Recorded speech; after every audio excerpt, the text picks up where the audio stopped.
What is the Commonwealth? The obvious answer is that it's a group of countries that were ruled by the British. But that answer was only correct until 1995.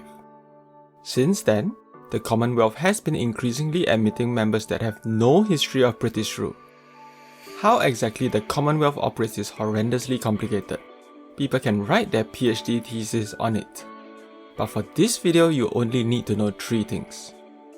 First, the Queen is the head of the Commonwealth. Second, Commonwealth countries must subscribe to a set of core values. Third, citizens of member countries are also Commonwealth citizens.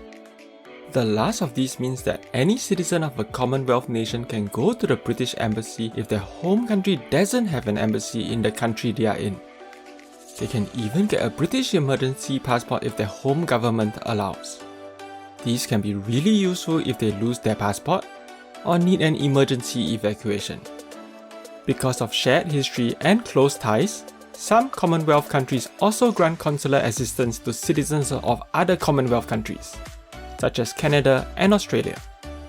Over a dozen countries allow Commonwealth citizens to vote in their elections if they live there, the most notable of which is the UK. So, for example, Indian students in the UK can vote in the general elections and Brexit.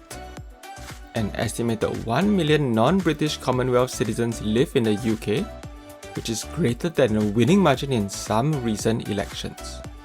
By the way, do you realize that each of these points had asterisks in them? That's because you can't take the statements at face value. A country can join or leave the Commonwealth, but other countries can be slow to update their list.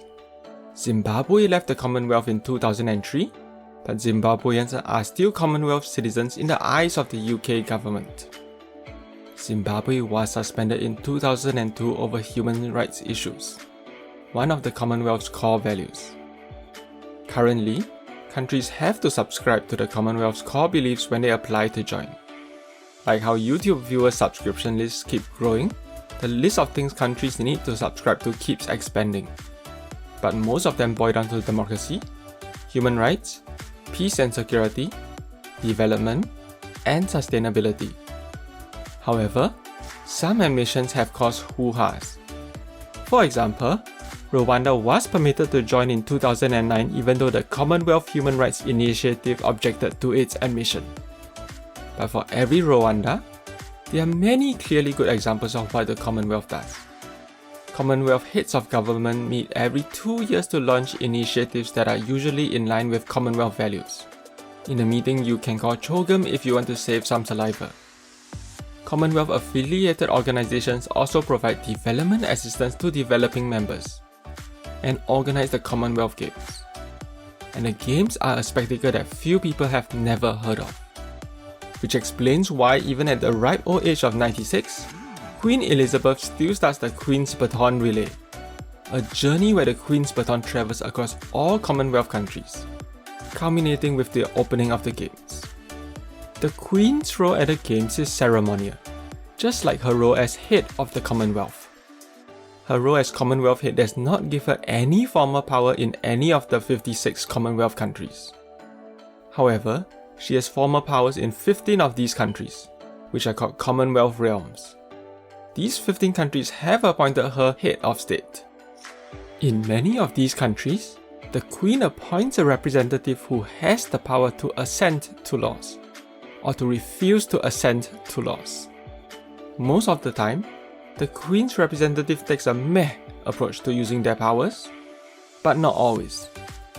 In Australia, the Queen's representative can fire the Prime Minister, and has done so. But even though the Queen of England is also the Queen of Australia, Australia is a fully independent country. Make sense? No? Here's an analogy.